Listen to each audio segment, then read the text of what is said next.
Hello friends, welcome to my YouTube channel perfect English classes. दोस्तों, आज हम इस वीडियो में फ्यूचर टेंस में कॉम्प्लेक्स सेंटेंसेस कैसे बनते हैं, कैसे ट्रांसलेट होते हैं, उसको सीखेंगे। सबसे पहले हमें थोड़ा पीछे जाना पड़ेगा और हमें याद करना होगा कि किस तरह से हमने कॉम्प्लेक्स सेंटेंसेस का निर्माण, कॉम्प्लेक्स सेंटेंसेस की रचना पास्ट टेंस में की थी। हमने देखा था कि हम दो वाक्य एक साथ बोल रहे थे और उन हिंदी वाक्यों के बीच में इस तरह के शब्दों का इस्तेमाल कर रहे थे, पहले या पूर्व, बाद या पश्चात। और उन दोनों शब्दों का अनुवाद हम इंग्लिश में इस तरह से कर रहे थे, पूर्व या पहले के लिए बिफोर शब्द और बाद या पश्चात के लिए हमने आफ्टर शब्द का प्रयोग किया था। लेकिन हमें फ्यूचर टेंस में ये देखना है कि फ्यूचर टेंस में हम सिर्फ बिफोर शब्द का ही प्रयोग करेंगे, क्योंकि फ्यूचर के बाद कोई दूसरा टेंस नहीं होता। ठीक है, हमें ये देखना होगा। तो देखिए, हम इस टेंस में कॉम्प्लेक्स सेंटेंसेस किस तरह से बनाते हैं, हमें थोड़ा ध्यान से काम लेना है, हमें ज़्यादा ध्यान देना है। जो भी नया पॉइंट आपको लगता है आप उसको नोट करते जाएंगे। और हाँ, बहुत सारे बच्चे शिकायत करते रहते हैं और कंफ्यूज रहते हैं कि हमसे कॉम्प्लेक्स सेंटेंस नहीं आते हैं। तो कॉम्प्लेक्स सेंटेंस सीखने का बहुत ही आसान तरीका है और मौका है आपके पास। तो आप इस वीडियो को स्किप नहीं करेंगे, बहुत ही ध्यानपूर्वक देखेंगे। जो भी नया पॉइंट आपको लगता है कि ये हमें नई बात मालूम पड़ी है, उसको आप अपनी नोटबुक में लिखते चलेंगे। तो सबसे पहले वही नियम है जिस तरह से हमने पास्ट टेंस में कॉम्प्लेक्स सेंटेंसेस बनाने का बारे में सीखा था, कि हम इस तरह से बोलते हैं। कोई एक कंजंक्शन आएगा जिसका अनुवाद पहले के लिए हम बिफोर शब्द का इस्तेमाल करेंगे। हमें जब ट्रांसलेशन करना है इस तरह के सेंटेंस में जिनमें के अंत में चुका है, चुकी हैं, चुके हैं, ये मतलब फ्यूचर जाहिर होगा। और कॉम्प्लेक्स सेंटेंस है, कॉम्प्लेक्स का मतलब एक प्रिंसिपल क्लॉज और एक सब ऑर्डिनेट क्लॉज, या हिंदी में कहेंगे एक मुख्य वाक्य और उस पर आश्रित, उस पर डिपेंडेंट एक आश्रित उपवाक्य होगा, तो उसको हम कॉम्प्लेक्स सेंटेंस कहेंगे। फ्यूचर टेंस में वो कैसे हम ट्रांसलेट करते हैं देखेंगे। जिस तरह से पास्ट टेंस में हमने किया था कि अंतिम भाग की अंग्रेजी हमने पहले बनाई थी और पहले की हमने बाद में, ठीक उसी प्रकार से यहाँ भी होगा। और पहले शब्द के लिए हम इस ट्रांसलेशन लिख देंगे बिफोर। अब हमें ये देखना है बिफोर शब्द से पहले हमें जो टेंस बनाना है, जो इस वाले पार्ट की अंग्रेजी हमें यहाँ करनी है, वो कौन से टेंस में होगी। तो हमें देखना है ये फ्यूचर परफेक्ट टेंस में होगा और बाद वाला होगा प्रेजेंट इंडेफिनिट टेंस में। ठीक है, हमने अभी इससे पहली वीडियो में फ्यूचर परफेक्ट टेंस बनाना सीखा है, लेकिन प्रेजेंट इंडेफिनिट को किए हुए काफ़ी टाइम हो गया, या हमने उसको सीखा था सबसे शुरू में, तो आप भूल गए होंगे। लेकिन भूलना नहीं है, मैं फिर रिमाइंड करा दूंगा, फिर आपको रिवाइज करा देता हूं, देखेंगे। तो हमें क्या करना है, बिफोर से पहले हमें फ्यूचर परफेक्ट टेंस बनाना है और बाद में हमें प्रेजेंट, पास्ट नहीं, इसको PR करके शो कर रहा हूँ, present indefinite tense. Present indefinite tense में हम क्या करते थे, हम सब्जेक्ट के साथ वर्ब की फर्स्ट फॉर्म में SEIA जोड़ते थे। If the subject was singular then we add S और ES। याद आया आपको? जब हम ये प्रेजेंट इंडेफिनिट सेंटेंस की का ट्रांसलेशन करते थे इंग्लिश में, तो हम ये करते थे, सिंगुलर सब्जेक्ट के साथ हम वर्ब की फर्स्ट फॉर्म में SEIA जोड़ते थे, और प्लूरल सब्जेक्ट और I के साथ वर्ब की फर्स्ट फॉर्म में हम कुछ नहीं जोड़ते थे, सिर्फ वर्ब की और जेन्युइन या ओरिजिनल फॉर्म लिखते थे और उसके बाद ऑब्जेक्ट लिखते थे। याद आ गया? अब हम फ्यूचर परफेक्ट टेंस को देखेंगे। फ्यूचर परफेक्ट टेंस जो अभी हमने हाल में ही सीखा है, सबसे पहले हम सब्जेक्ट लिखते हैं, उसके बाद विल या शैल का प्रयोग करते हैं अकॉर्डिंग टू सब्जेक्ट, उसके बाद हम हैव का इस्तेमाल करते हैं। परफेक्ट टेंस में हैव का इस्तेमाल होता है और उसके बाद वर्ब की थर्ड फॉर्म हर परफेक्ट टेंस में आती है। वर्ब की फर्स्ट फॉर्म या थर्ड फॉर्म या कोई भी फॉर्म के बाद हम हमेशा ऑब्जेक्ट का प्रयोग करते आ रहे हैं, उसके बाद एटसेट्रा वर्ड। तो देखेंगे, पहले हम इनका स्ट्रक्चर लिख लेते हैं। और एक ही सेंटेंस समझ लिया आपने, तो आपने ये टेंस क्लियर कर लिया। जब तक हम कोई चीज़ सीखते नहीं हैं तब तक हमें वो बात मुश्किल लगती है, लेकिन जब हम उस चीज़ को, इस बात को सीख लेते हैं तो सारा कुछ आसान लगता है। तो हम एक सेंटेंस सीखेंगे बस, उसके बाद आप पूरी एक्सरसाइज इस तरह के सेंटेंसेस की आसानी से अपने आप खुद कर लेंगे, कोई दिक्कत नहीं है। देखेंगे, सबसे पहले हम देखेंगे स्ट्रक्चर हम लिख लेते हैं। देखिए, फ्यूचर परफेक्ट टेंस में क्या होता है, सब्जेक्ट लिखते हैं, उसके बाद विल या शैल लिखते हैं, उसके बाद हैव लिखते हैं। इसको थोड़ा आगे कर लेंगे क्योंकि स्ट्रक्चर काफ़ी बड़ा है। उसके बाद वर्ब की थर्ड फॉर्म, उसके बाद ऑब्जेक्ट, उसके बाद एटसेट्रा वर्ड। ये हो गया। अब कंजंक्शन आ गया कौन सा, बिफोर, ठीक है।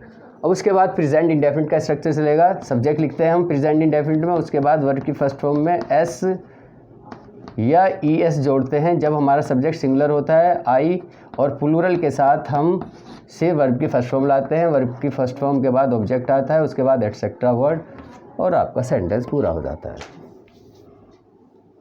आसान, आसान है ना। अगर हमें स्ट्रक्चर पता है तो हम कोई सा भी सेंटेंस की रचना हम कर लेंगे। अब हम इसी तरह का एक सेंटेंस ले लेंगे एग्जाम्पल के तौर पर, सूर्य छिपने से पहले वे मैच खेल चुके होंगे। तो आपको दिखाई दे रहा है इसमें दो क्रियाएं हुई, एक तो मैच का खेलना है और एक सूर्य का छिपना है। तो ये कॉम्प्लेक्स सेंटेंस है, वो भी फ्यूचर टेंस में, क्योंकि लास्ट में गा गी गे आ रहा है। देखेंगे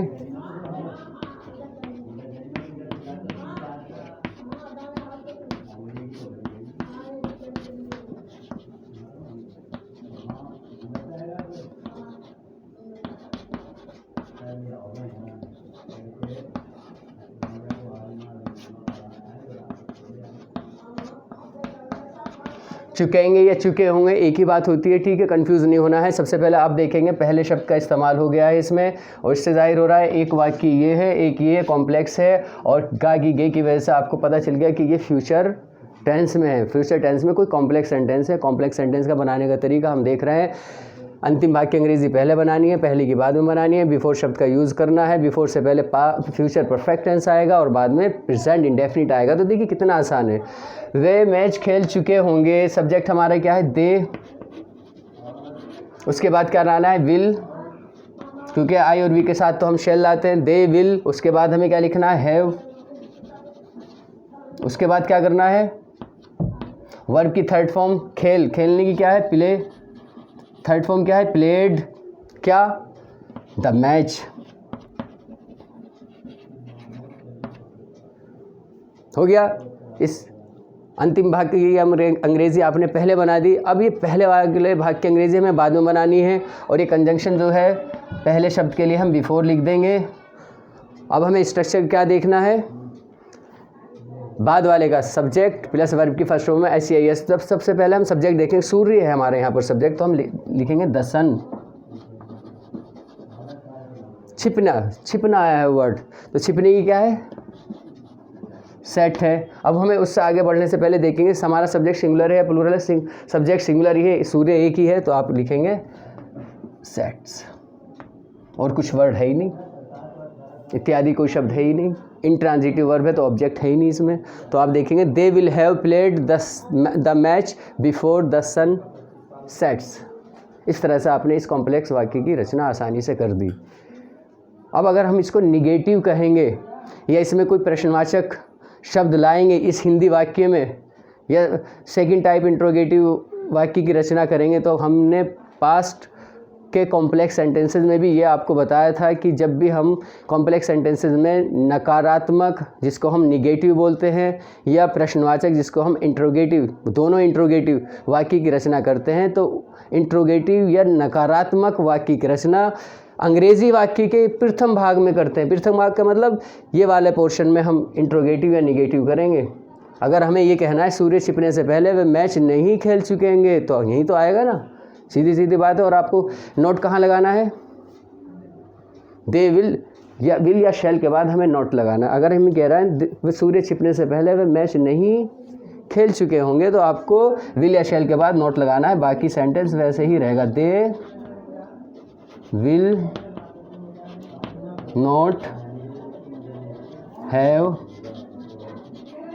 played the match before the sun sets. कितना आसान है। अगर हम इसी वाक्य को ये कहना चाह रहे हैं क्या सूर्य छिपने से पहले हम मैच खेल चुके होंगे, तो हमें इस प्रश्नवाचक जो हिंदी वाक्य में शुरू में क्या शब्द ला रहा है उसकी रचना के लिए हमें क्या करना है, जो विल या शैल हम यहाँ इस्तेमाल कर रहेंगे या कर रहे हैं उसको शुरू में लिख देंगे बस। तो लिखेंगे विल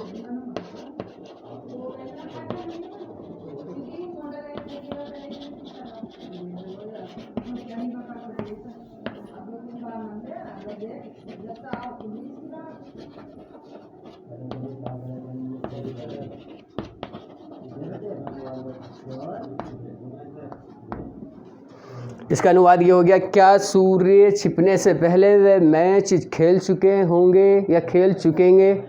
अगर हम इसी वाक्य को ये कहना चाह रहा है वे सूर्य छिपने से पहले मैच कहाँ खेल चुके होंगे, इस तरह का कोई प्रश्नवाचक शब्द हिंदी वाक्य के बीच में ला रहा है, तो सबसे पहले उस वर्ड की हम अंग्रेज़ी लिखते हैं। तो आपको लिखनी है, तो आप लिख दीजिए वेयर। उसके बाद क्या करते हैं, विल या शैल का इस्तेमाल करेंगे। उसके बाद हम सब्जेक्ट लिख देंगे, will they, where will they have, बाकी तो सेंटेंस वही रहेगा।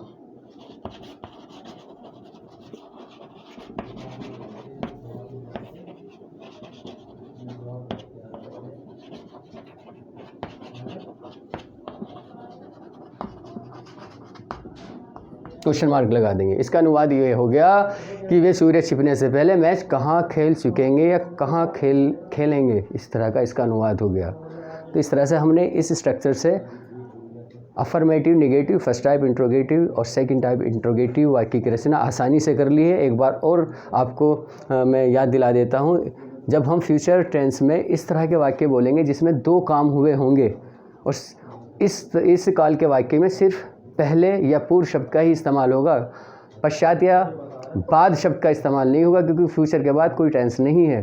ठीक है, तो हम क्या करेंगे, हिंदी वाक्य जो लिखा हुआ है उसके अंतिम भाग की अंग्रेज़ी पहले बनाएंगे, पहले की बाद में बनाएंगे, और पहले शब्द के लिए बिफोर का यूज़ करेंगे। बिफोर से पहले कौन सा टेंस आएगा, फ्यूचर परफेक्ट टेंस, और बाद में प्रेजेंट इंडेफिनिट आएगा, बस। और अगर हम इस वाक्य में निगेटिव या फर्स्ट टाइप इंट्रोगेटिव या सेकंड टाइप इंट्रोगेटिव वाक्य की रचना करते हैं, तो वो रचना हम अंग्रेज़ी वाक्य के प्रथम भाग, दो पार्ट है ना इसके, बिफोर के बाद का भाग अंतिम भाग कहलाएगा, ठीक है, और उससे पहले का भाग पूर्व का भाग या पहला पार्ट कहलाएगा। तो हम पहले पार्ट में करते हैं निगेटिव या इंट्रोगेटिव की रचना, ठीक है। मुझे उम्मीद है आज ये कॉम्प्लेक्स सेंटेंसेस वो भी फ्यूचर टेंस के क्लियर हो गए हैं, आपको समझ आ गए होंगे अगर आपने ध्यान से देखी होगी। अगर एक बार समझ में नहीं आ रहा तो आप दोबारा से इस वीडियो को देखें, समझें, और फिर भी कोई प्रॉब्लम है तो कमेंट करें, मैं आपका रिप्लाई दूंगा। आज के लिए इतना ही, थैंक यू।